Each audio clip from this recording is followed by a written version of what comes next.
நான் சொன்ன பிறகு எதுக்கா அந்த கேள்வி எதையும் கேட்கறீங்க? I am very sorry about you.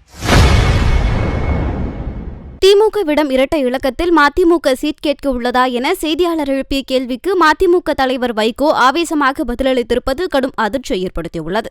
ஒரு கூட்டம் இருக்கு இல்ல, 1.5 மணி நேரத்துல இரட்டை இலக்கம்ங்கிற வார்த்தையே வரலைய வாயிலிருந்து. எப்படி கேக்குறீங்க? ஏங்க, நான் பேசாத ஒண்ணு பேசுனதா கேக்குறீங்க? எந்த அடிப்படையில் கேக்குறீங்க?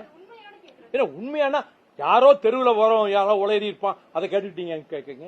நான் அதை பற்றி இரட்டை இலக்கம்ங்கிற பேரே சொல்லலையே. எத்தனை தொகுதிகள் நீங்கள் கேட்பீர்கள் என்று உங்களை மாதிரி பத்திரிகையாளர்கள் திரும்ப திரும்ப முதன்மை செயலாளரை கேட்டபோது அவர் அங்கீகாரம் வேணும்னா 8 சட்டமன்ற உறுப்பினர்களாவது வெற்றி பெற்றிருக்கணும்.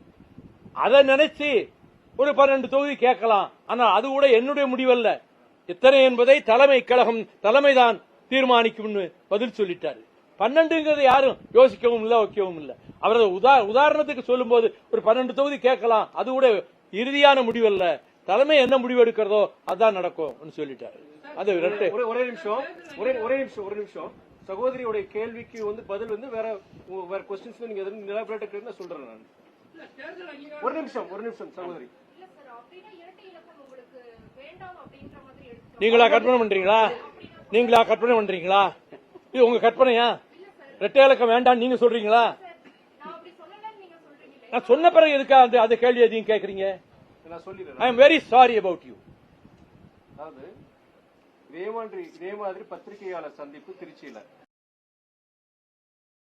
செய்திகளை உள்ளது உள்ளபடி தெரிந்து கொள்ள ரெஃப்ளெக்ட் நியூஸை சப்ஸ்கிரைப் பண்ணுங்க.